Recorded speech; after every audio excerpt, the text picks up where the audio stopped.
In a time where the power of the gospel has been reduced to name that and claim that. A lot of us spent the Lenten season abstaining from something red and white that we could take aim at. And so we fasted from a store. You know, the one that told DEI to DIE. Now their stock sales and profits are DOA because of who we be. And we know who they are. No matter what, those white sheets always have a way of peeking on through. They tried to wrap themselves in kente cloth in 2020, but oh, trust, we've been seeing you. So with the backtracking and too late apologies, you can go ahead and miss me. You would think they had a case of scurvy the way they sucked down that big orange so quickly. They bowed down to a fake king, their true colors revealed, but we know where they have always stood with us. And them folks is like kleptos with amnesia. They keep forgetting everything they took from us. Chattel slavery, Jim Crow, segregation, half a millennia of us not being free. It is always something on our necks. It used to be a rope, and then for 9 minutes and 40 seconds, it was a knee. Your fear of our excellence would be funny if it didn't cost us our lives, our history, and names. We would love to build our own, but look what happened to Tulsa, Rosewood, and others whose stories were lost in the flames.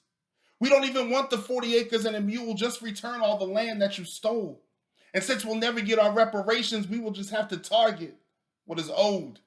And to the I am not my ancestors crowd, our folks didn't ride them Alabama buses for a year plus. Meanwhile, you jokers made every excuse on why you needed to keep propping the bullseye up. And since it's all about DEI, let's take a second and see what it really means. Perhaps it is about how forever they have demonized each indigenous human being. I mean, dang, every day it's something different, but it all remains the same.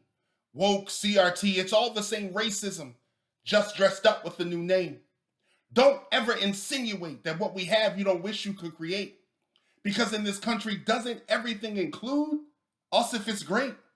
And some people will brush off the boycott and say that it didn't even impact the true bottom line. Try to ignore how you walked in, looked around, and there was nobody in line. And so while y'all sulk around head down in shame, dreading each interaction, did each instance of your hate and injustice mean we were supposed to give you a reaction? We are unmoved, unbought, unbothered. It drives you crazy and it shows. And for building this country, Black folks deserve each incentive that we know we are owed.